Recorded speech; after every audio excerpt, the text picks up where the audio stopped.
ইন্তেকালের আগে বিশ্বনবী প্রচন্ড অসুস্থ হলেন। মা আয়েশারে ডেকে বললেন, আয়েশা, মনে হয় আমি বাঁচবো না, প্রচন্ড অসুস্থ। উনি ছাড়া মসজিদে নববীতে কেউ ইমামতি করার সাহস পায় না। বিশ্বনবী বললেন, আবু বকর তুমি যাও। আবু বকরও যায় না। বিশ্বনবী বললেন, পানি আনো। বিশ্বনবী পানি দিয়ে ওযু করলেন।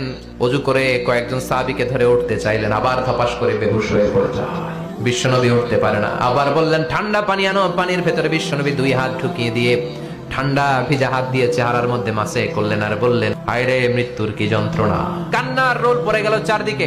বিশ্বনবীর কলিজার টুকরা নয়নের পুটুলি সাইয়্যিদাতুনা ফাতিমা বিশ্বনবীর কান্না সহ্য করতে পারে না। বিশ্বনবীকে ধরে মা ফাতিমা বিলাপ করা শুরু করে দিলেন, চিৎকার দিয়ে কান্নাকাটি শুরু করে দিলেন আর বললেন, হায় হায় আমার বাবার কি কষ্ট। বিশ্বনবী বললেন, ফাতেমা তুমি কেঁদো না, আমার কষ্ট আজকের পরে আর থাকবে না। কি যেন কানে কানে বললেন, ফাতেমারও কেঁদে দিল। আবার কানে কানে কি যেন বললেন, ফাতেমা হেসে দিল। বিশ্বনবী শোয়া থেকে উঠতে পারে না। এক সাহাবীকে দেখলেন মেসওয়াক করছে। বিশ্বনবী মেসওয়াকের দিকে তাকিয়ে রইলেন। বিশ্বনবীর নিথর দেহটা পড়ে আছে। আয়েশারে যে বলবে, আয়েশা মেসওয়াক দাও, বলতে পারে না। মা আয়েশা বুঝতে পেরে মেসওয়াক আনলেন, বিশ্বনবীকে মেসওয়াক করিয়ে দিলেন। বিশ্বনবী বললেন, আসসালাত আসসালাত, ও আমার উম্মতেরা নামাজ তরক করো না। আর বললেন, তোমাদের অধীনস্থ কর্মচারীদের সাথে খারাপ আচরণ করো না। ঘাম শুকানোর আগে পয়সা দিয়ে দিও। আর